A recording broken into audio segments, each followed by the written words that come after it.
Hello everybody and welcome. Today we're gonna take a look at a game called Cultist Simulator. First of all, this game has good modding community, plus it has released several DLCs.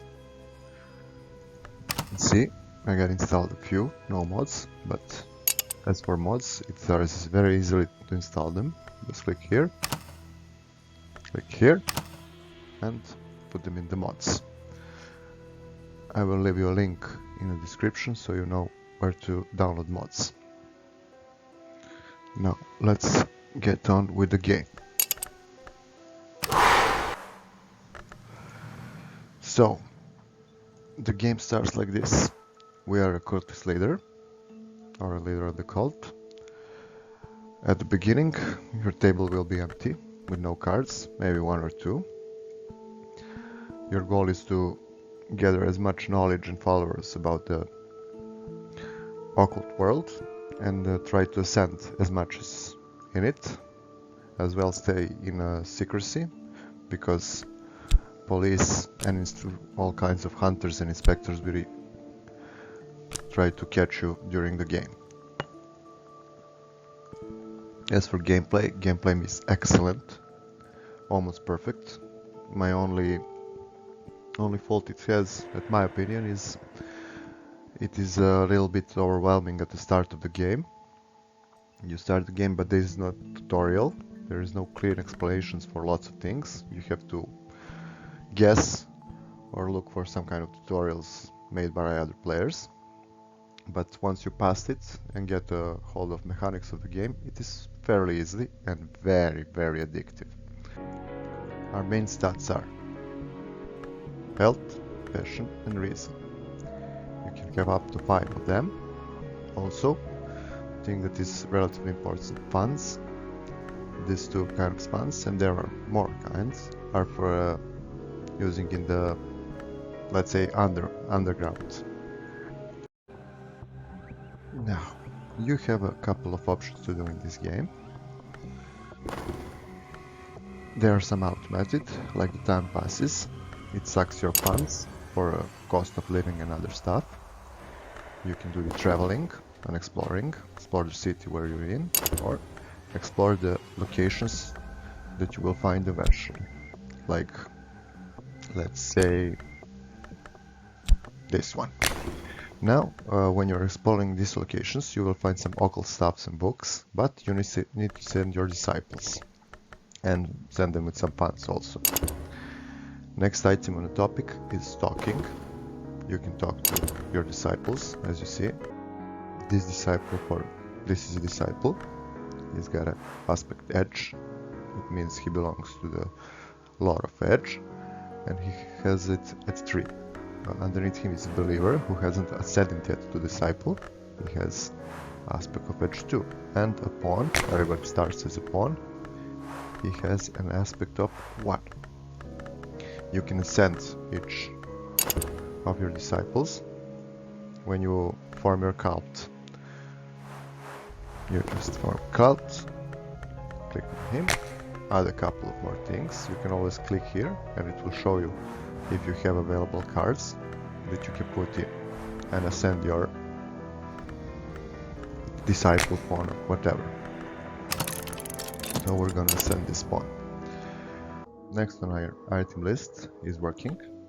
You can work at different places depending on which stat you want to put in. You can do like physical work, construction work. You can do this is passion. Passion is painting and sell your paint. Also you can do a clerk job with your reason. Everything pays differently and functions differently and give you certain bonuses and minuses, depends on what job you were working, and also you can progress at any job that you are working. Then we have dream. In dreams you can rest, heal and so on, but one important thing is you can access the hidden world by implementing one of these cards. There are also more cards depending on how much have you ascended on your journey.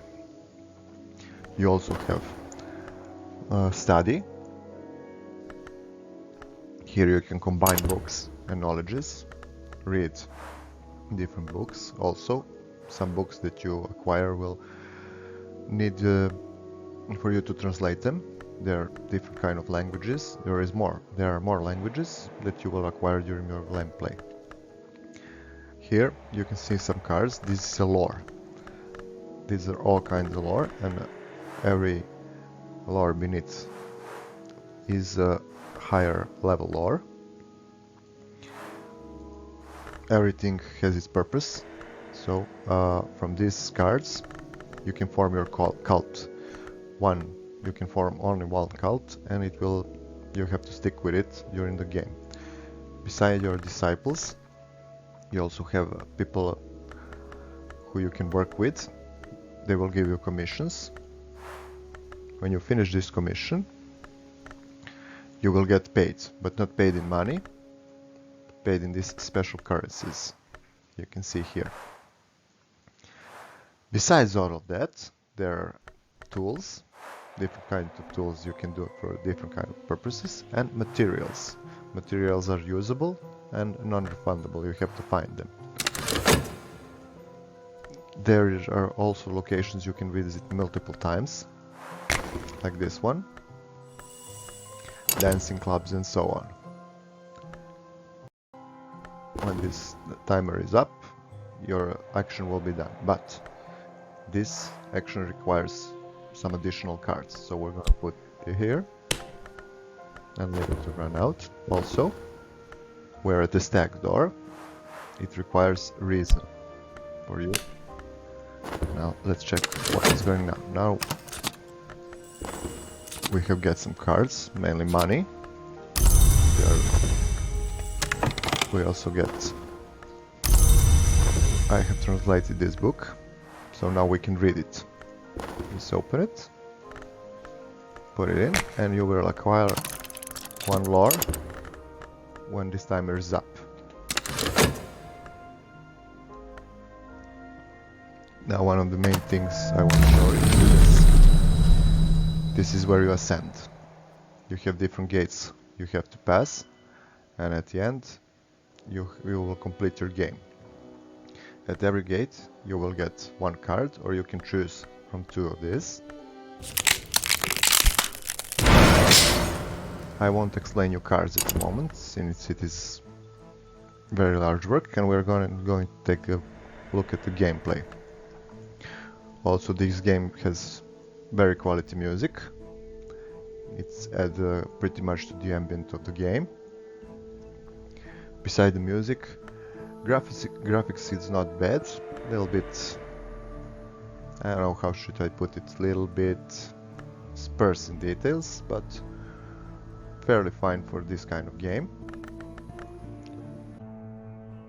And the last thing I'm gonna say about this game is once again highly addictive.